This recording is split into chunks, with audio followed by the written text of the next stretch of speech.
uses soft tactics to overcome the hard and stillness to overcome motion, and in so doing, it enables the weak to overcome the strong. However, some people believe that this school of Kung Fu is too soft and insubstantial for use in real combat situations. However, Neijia is the parent style of no less than 3 important schools of Kung Fu: Taiji, known throughout the world, Xingyi, meaning form and will, and 8 Trigram Path. In the later years of the Qing dynasty and early years of the Republic, these 3 schools came to be recognized as having reached the highest level in Chinese Kung Fu. Each of the 3 had its own legendary masters, about whom there were many fascinating stories. Among the 3, Taiji is regarded as the most representative of the parent style Neijia. Today people are still divided about exactly when Taiji first appeared, but no matter when it was, today millions of people around the world practice it. Among all the theories put forward about its origins, one thing is beyond dispute. The birth of Taiji was related to a famous boxer named Yang Luchan, who was said to have learned the technique by stealing it from someone else. Yang was born into a very poor family in present-day Hebei province, and from a very early age he began to practice Kung Fu. By the time he was an adult, he was very good at Hung-style boxing. But it was an event that took place in front of a pharmacy that was to shape the course of his life. Using only what was described as a very slight move of a finger, the owner of the pharmacy threw a big, strong troublemaker to the ground and forced him to beat a fast retreat. Yang was impressed, and he soon learnt that the owner was from a village called Chenjiagou in Henan province. He also learnt that this Kung Fu was called soft boxing, or what we call today Taiji. Astonished by what he had witnessed, Yang Luchan decided to make his way to Chenjiagou to learn this incredible style of Kung Fu.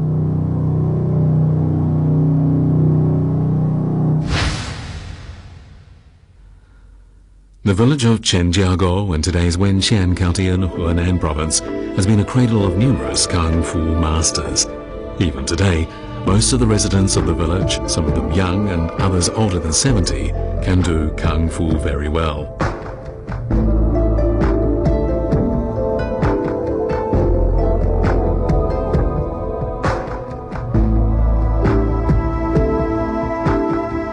In the village, Yang Luchan located its most famous boxer, a man named Chen Changxing.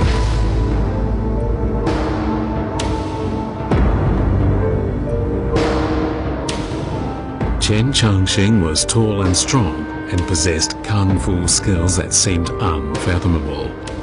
When he attended a theatre performance or went to a temple fair, he wouldn't budge an inch, even when a huge crowd was pressing him from behind. Not surprisingly, people called him Mr. Rock.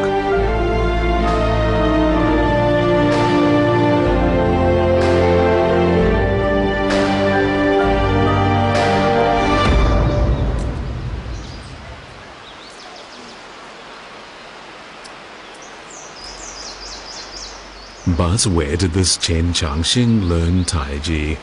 People are divided on this point as well. Some feel it likely that Taiji was not native to the village, while others think it probable that Chen inherited it from his ancestors.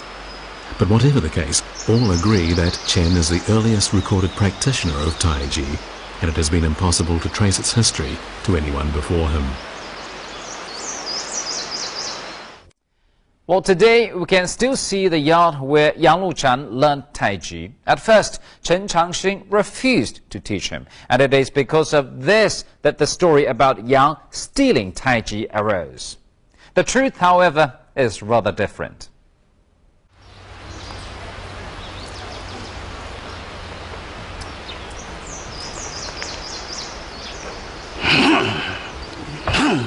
All Kung Fu masters were very picky when it came to choosing students, as, following the teachings that went with all schools of Kung Fu, only the virtuous, smart and quick-minded could qualify.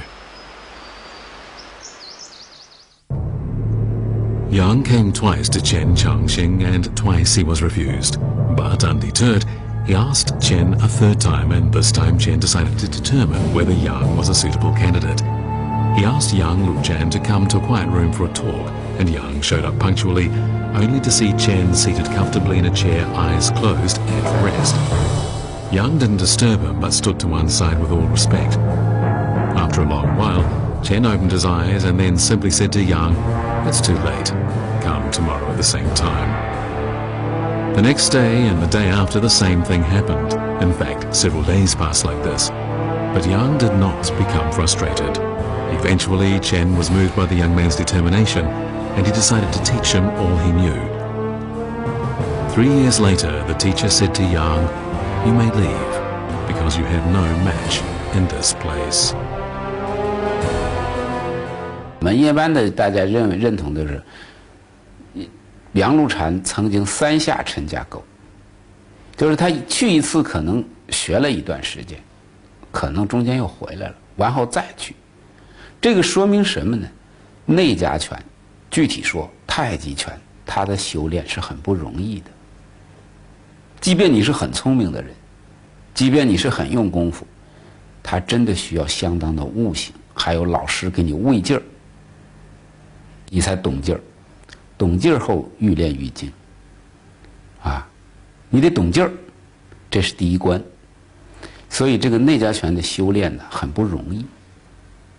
他那个神奇，让人家看起来好像没劲儿打人，好像手很慢能打人，他不容易啊，练到那个境界。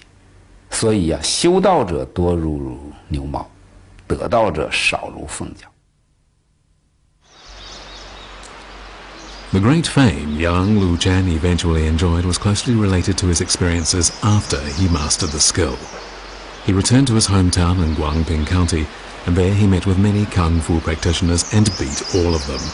In no time at all, his name was known throughout the area.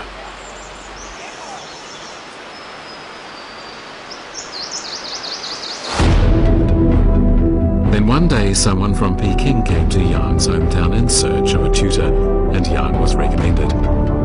At first, there didn't seem to be anything particularly unusual about the rather thin and short Yang, but the man from Peking decided to employ Yang, and he ended up teaching the children of the Zhang family how to read and write.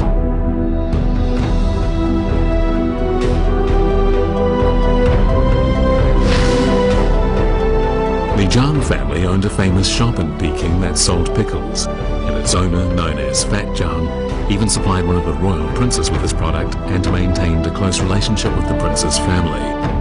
With the power of the family of a prince backing him up, Fat Zhang was regarded in the city as untouchable.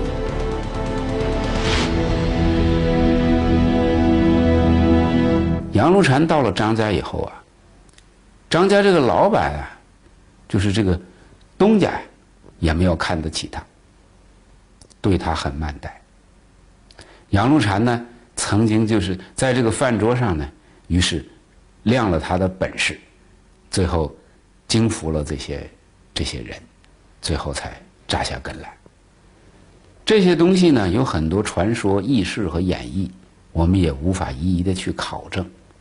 但有一个东西是，杨露禅被近代武术史称为杨无敌，号称杨无敌，一生与人交手无数，据说无有败绩。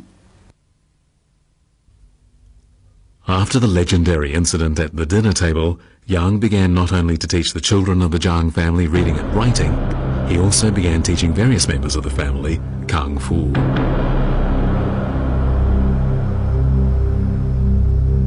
As it happened, the butler of Prince Duan was a great, almost fanatical lover of Kung Fu, and at the recommendation of Fat Zhang, Yang was employed by the prince as a Kung Fu coach.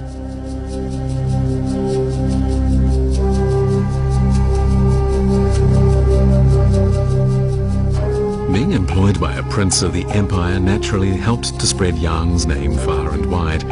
Before long, even Kung Fu masters were paying him visits. With his legendary Tai Chi Kung Fu, Yang won the name Invincible. 其实这个武术啊，在这个旧社会啊，武林的仿拳呢，它应该包含着很多这个意思。一个意思呢是要交流，叫事迹，就是我在门内，因为知道学拳的人先是在门内学，跟师傅学，跟师叔学，跟师兄弟交流。然后他到外边去访拳呢，他有试技的意思，试试自己的东西练到了什么样的程度，这有这一层意思。还有一个，他要想以此来这个谋生吃饭，他要扬名，他要在试技的过程当中较量，是吧？赢了别人，然后他才能够扬名，是吧？这个当然还有一个最本质的原因就是交流。人经30，武艺高，人必须有见识。武术这个东西是要切身体会实战的，它不是纸上谈兵，所以他在外边这种访拳本身的过程，也是多闻、多看、多体会的一个过程。Among all the stories about Yang Luchan, the following is the most famous. One day, while resting, Yang Luchan was expecting a visit from a monk who was coming to compare notes. The visitor was very tall and very strong and quite impressive looking. When he arrived, Yang Luchan came out of the house to greet him.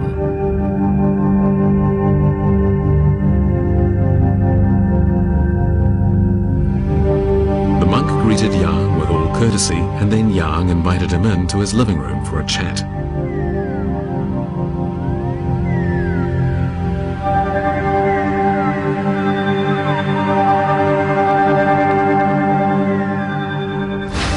All of a sudden, however, the monk launched a blow aimed at Yang Luchan's chest.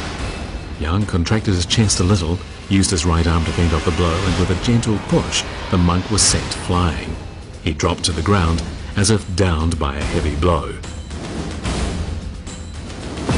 It was quite some time before the monk regained his breath, and when he did, he readily admitted his defeat. He said he was very curious about the type of kung fu Yang had just applied. The great fame Yang Luchan eventually enjoyed was closely associated with his experiences after mastering Taiji. His special position in the Imperial Army naturally helped to spread Yang's name far and wide. Before long, other Kung Fu masters were seeking him out. Some would challenge him, and using his legendary Taiji Kung Fu, Yang beat them all. Thus, he became known as Yang the Invincible. In our next program, we'll hear more stories about Chinese Kung Fu, so please tune in again. And thank you for staying with us on today's New Frontiers. I'm Ji Xiaojun from CCTV International. Goodbye.